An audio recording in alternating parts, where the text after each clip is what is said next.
Hello there, welcome to Genesis Models. My name is Bob Waldron, and in this video we're going to be having quite a nice inbox review here of Kinetic model kits, 1/48 scale, and that is the FRS.1 Royal Navy Sea Harrier. I do like this kit because I do remember if you wanted to do an old Sea Harrier, we didn't have that many sort of good kits out there. I do believe there was quite a few with like raised panel lines and stuff, so this is quite cool to see this being brought out.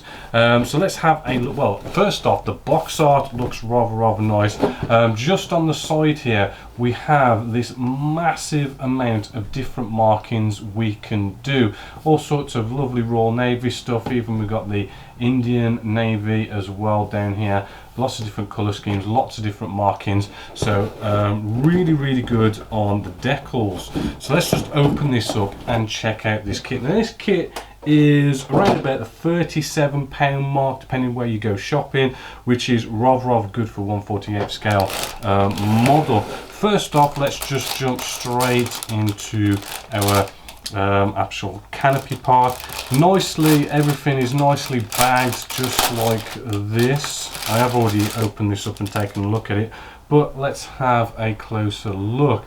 Hopefully, as you can see here, first off, this is like a nice looking canopy here. We've got no seam line going down the middle. We've got that whole I forgot what it was called, but see the lines in there, they're basically exploding, the window breaks and you can eject and all that kind of cool stuff. Those are nicely shown off in there. We do have two of them, but they are looking all nice and shiny and no sort of nasty cobweb effects or anything like that.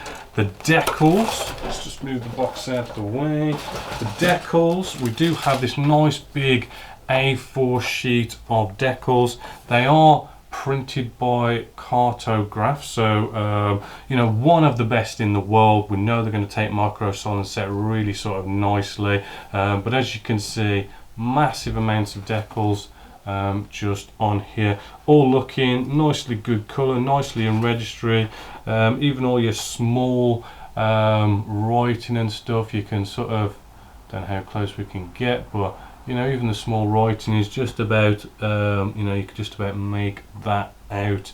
And also, quite interestingly, it does seem as though they've gone down this route of, instead of like giving you the numbers in one sort of line, and you just kind of stick that to whatever model, they've literally gone off and gone, you know, here's all the different numbers, and you sort of like almost can play around with the marking numbers. So that's also rather cool how they've gone down that route. So top marks for decals. Let's get out the fuselage section. As you can see, I mean, it's quite a big sort of model also. On this fuselage we have our surface detail. So if we just sort of look at this, I mean, we do have recessed panel lines, recessed rivets. We do have nice bits of detail in there. It does wrap around pretty good, and we don't get any fading. So yeah, the focus, we don't get any sort of nasty fading of the recessed panel lines. Right, move to the back a bit more, sort of see a nice bit more detail just there. Loads of nice sort of little rivets. I have noticed, I mean, there is one or two little places, right, just one or two little places I've noticed just here. That bit there's feeling a little bit on the shallow side. I would rescribe that. I do find with Kinetics, you do have this sort of, they've got nice surface detail, nice recessed panel lines and stuff, but there's just that odd little place where, oh, you're probably going to want to sort of rescribe that just a little bit, because it's a little bit shallow, make it a little bit deeper to take a wash. On the inside we've got no detail, but you know, everything is built up later on. With the cockpit section, a couple of sprues here. Right, we have our air intake section. It's all one nice piece, no ejector pin marks inside there, nice and smooth. Our intake fan as well. We have our ejector seats. They've got loads of lovely sort of detail on here, raised bolts and all that goody stuff. Cockpit section, We do have loads of sort of nice little dials and all your bits and bobs in there also.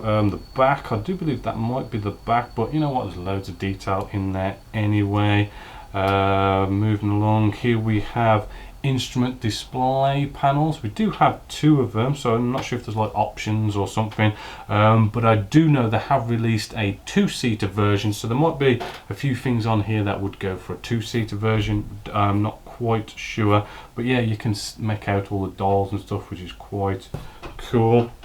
The top part of the fuselage and wing section, we do have again all that lovely detail on here, loads of nice little rivets, right, and all the recessed panel lines. Detail is looking good. Flash, I'm not seeing like massive amounts of flash, but I wouldn't say it's like completely non-existent, but you know what, not a big deal. Moving along, I'm not going to get all the sprues out, right, because I want to bore you with absolutely every single one, but here we have the weapons. We've got 2 sprues in here, and it is just packed full of weapons. All sorts of goodies in here, from sidewinders, multiple rocket launchers, fuel tanks, you know, you name it, this kit is going to have everything it's going to need. Another little sprue here with some pylons on here, and they've got all the surface detail like the rest of the kit as well. We've got our nose cone just here, which is all one piece. We've got our wheels, and then we've got our hubcaps, and then we have our little engines here, which are all one piece as well, which, you know, normally with Harriers it's like 2 pieces. Bit of flash to sort of get rid of in and around there, but you know what, not too bad still. Moving along, we have some actual landing gear bits here. Now, I'm not seeing any ejector pin marks in nasty places, but I've noticed we do have a little bit. If we focus in, you might just be able to see right there where my nail is, there's a little bit of a sinkhole. That's just where the plastic's just sunk in a little bit, and where it's supposed to be just nice, flat and smooth, it's just bellowed in a bit. Maybe a bit of filler in there, but you know what, it's not that bad. You could get away with it. And then we've got all these loads and loads of little tiny bits, loads of sort of stuff like air brakes and wheel well doors and stuff, which again don't have ejector pin marks there. Nice detail with recessed rivets and stuff, so all that is looking rather good. Liking it so far. We do have another sprue in here, which then has some more sort of weapons, rockets and stuff, and then we do have a second fuselage top. Not sure why that's in there, but hey, you know, it's in there. Next up we have the instructions, and we have, I suppose, a little bit of a gimmick, but we do have a little bit of photo etch just in there. Again, a lot of companies seem to be doing this thing where let's throw in a tiny bit of photo etch, and we can go off and say this kit has photo etch in, and I don't know, it just seems like it's a bit of a gimmick because there isn't really much in there to kind of make it sort of fancy. But anyway, there is a little bit. Instructions, it is sort of standard sort of paper. The printing is probably not the best of quality, to be fair, but you know, it still gets us there in the end. Nicely clearly laid out, showing how we're putting the cockpit together and the ejector seat and everything. Moving along, it does look like our engines, we're going to have this thing where we can have them in a moving sort of way, to have it taken off or flying straight. Then we have, then we bring those 2 sections together. Then we have the top part of the wing section. That can sometimes be a bit of a fit issue around this area, generally for these kind of models, whether this one is or not, but you probably want to be careful putting that together. Moving along, you know, landing gear up or down, kind of standard really, but you know what, sometimes you don't get that option.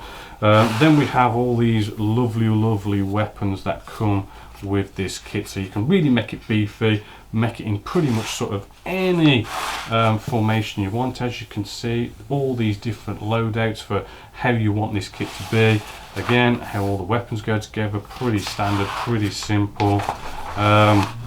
And then there's like loads and loads of little aerials and antennas and fuel probes and all this kind of cool stuff. Yes, you can have like tails and flaps and all that good stuff sort of in whatever position you want, so it's, you know, multi-posable, which is quite cool to have those options.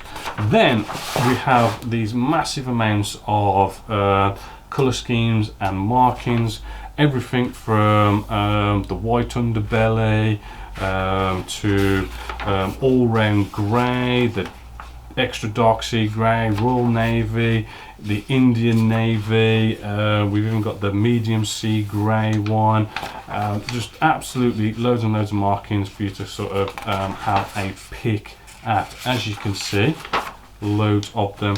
Then we have like a stencil call out, which is kind of standard for all the models, and there you go. All in all, for £37, I think this is a cracking kit. The amount of markings you get, the decals are fantastic, the kit looks fantastic.